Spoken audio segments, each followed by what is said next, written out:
A única coisa, assim, eu não acho que tem ninguém bravo com o Paulo Souza.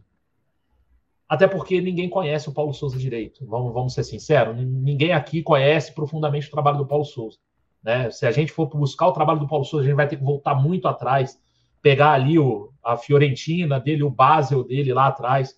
Nem o Bordeaux dá para olhar direito, porque o Bordeaux estava num processo de fuga do rebaixamento e tal, né? Para a gente poder analisar, fica complicado. Ninguém está bravo com o Paulo Souza. A gente está frustrado com a expectativa que tinha do Jorge Jesus, né? E aí a pergunta que eu faço é assim, o que eu não consigo entender, mesmo depois de 3 horas de live com a Alan, eu não consegue entrar na minha cabeça, é o seguinte, Perrotinho. O que fez o Flamengo mudar do dia 23 para o dia 26? Porque no dia 23, Marcos Braz e o Bruno Spindel estavam no estádio do Dragão vendo o jogo do Porto contra o Benfica. Tudo encaminhava o Flamengo a fechar com o Jorge Jesus, seja pelo pagamento da multa ou pela demissão do Jorge Jesus. O que é que fez o Flamengo dar uma reviravolta na negociação em que ele dominava o cenário? O cenário era totalmente pró-Flamengo. O Flamengo estava aguardando de férias, o Benfica pegando fogo, né? E aí, de repente, a gente muda ali de ideia e fecha com o Paulo Souza. Bom lembrar que o Flamengo ainda não fez nenhum anúncio oficial, até porque o Paulo Souza ainda é empregado da seleção da Polônia, né? Então, tem que se desvincular lá primeiro para poder assinar o contrato, e o Flamengo só faz anúncios depois de contratos assinados. Mas a pergunta que fica no ar para mim é essa. A gente já discutiu muita coisa, vamos discutir muito mais coisa aqui, mas a pergunta principal é essa. O que fez o Flamengo mudar de ideia do dia 26 do dia 23 para o dia 26? Será que foi a investida do Inter, falando do Paulo Souza? Teve alguma questão financeira, de limitação orçamentária? Olha, a gente não pode pagar uma multa. Olha, a gente não pode pagar o salário que o Jorge Jesus pede, né? Acho que tem algumas questões que ainda não foram respondidas, e eu não sei se elas serão respondidas, infelizmente, né? Mas a gente está aqui para debater, então vamos botar isso aí tudo na mesa aí e debater com vocês aí por mais algumas horas aí, 1h40 aí, por aí. Muito bem. Perfeito, Marcão. Eu acho que assim, cara, sinceramente, eu acho que é um quebra-cabeça, sem dúvida alguma, como você está mostrando, e que se bobear, cada pergunta dessa é uma pecinha complementar à outra, né? Para a gente tentar montar esse quebra-cabeça. E, Rafael, como o Marcão já vinha dizendo no seu destaque inicial, você tem todo o direito aí de complementar sobre o que você acha desse cenário, dessa novidade, se você gostou ou não, se você vê uma perspectiva positiva, e como é que você vê esse quebra-cabeça? Como é que você enxerga também esse quebra-cabeça? Eu vou... Primeiro, uma coisa, eu vi que o Marcão e o Alan fizeram uma live prévia, a live zona, no calor ali do momento, e eu tinha certeza que algum dos dois ia falar a seguinte frase: a expectativa é mãe de todas as frustrações. Foi falado no início da live essa frase.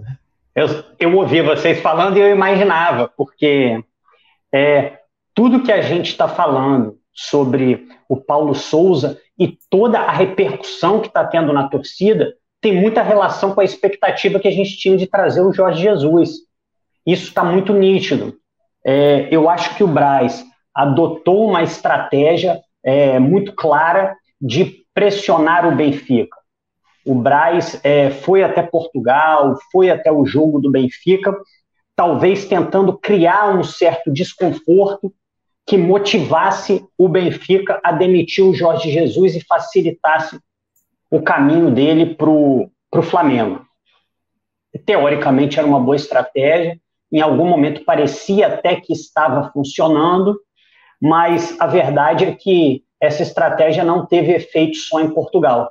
Essa estratégia teve efeito também aqui no Brasil. Não adianta achar que as coisas só vão fazer efeito lá e não vão fazer efeito aqui. A expectativa que foi gerada em torno do nome do Jorge Jesus, eu acho que acabou, de certa forma, dificultando a aceitação de qualquer outro técnico, a não ser que viesse um grande medalhão. Mas era um treinador que não vinha sendo o mais especulado no Flamengo, não era um nome tão forte. Em princípio, tem um currículo razoável, mas não tem um currículo nas grandes ligas em relação a título. É um cara que acho que foi campeão em Israel, na Suíça e na China, é isso? Na China, não. Nem na China, não. Só Israel e Suíça. Deixa eu ver se tem mais algum aqui, eu até... Ele foi campeão isso, na Hungria. Ele foi campeão na Hungria, Marcão. No antigo Videoton. Eu nem conhecia esse time. Então, são títulos relativamente mais modestos. E aí, agora a gente vai ter que especular, é a pergunta que o Marcão deixou no ar, né? O que fez o Flamengo mudar? Porque o Flamengo aparentava ter uma estratégia muito bem traçada.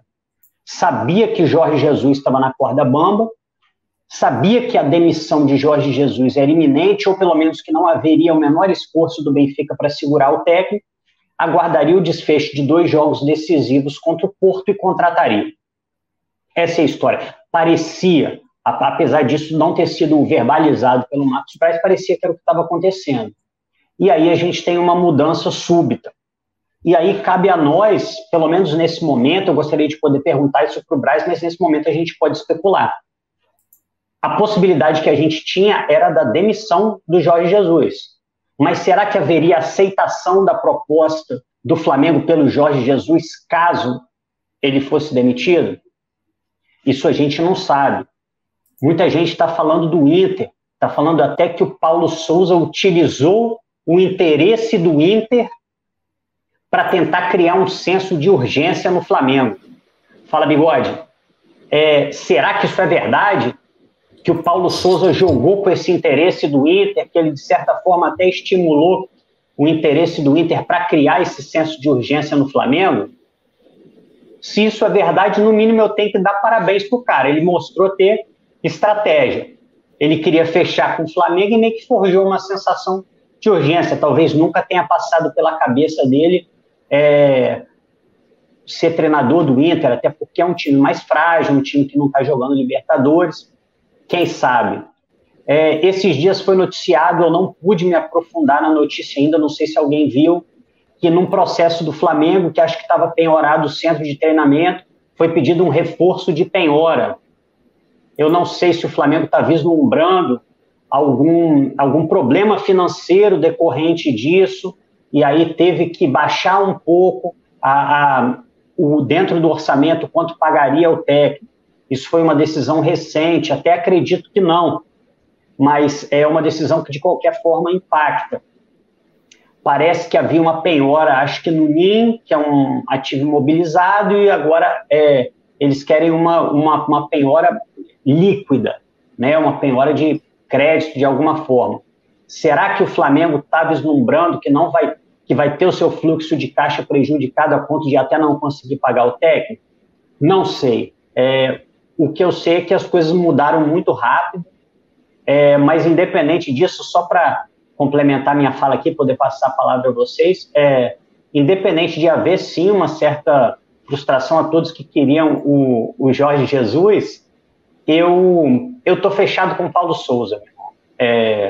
Espero que ele consiga reeditar aqui os bons trabalhos dele, notadamente o da Fiorentina, mas como eu disse aqui, é um cara que também foi campeão na Suíça, também foi campeão em Israel, que ele possa chegar aqui e reinar no Brasil, né? Assim como o Jorge Jesus chegou. Não é um técnico de tanto peso, mas eu acho que é um técnico que pode trazer bons frutos para o ano que vem.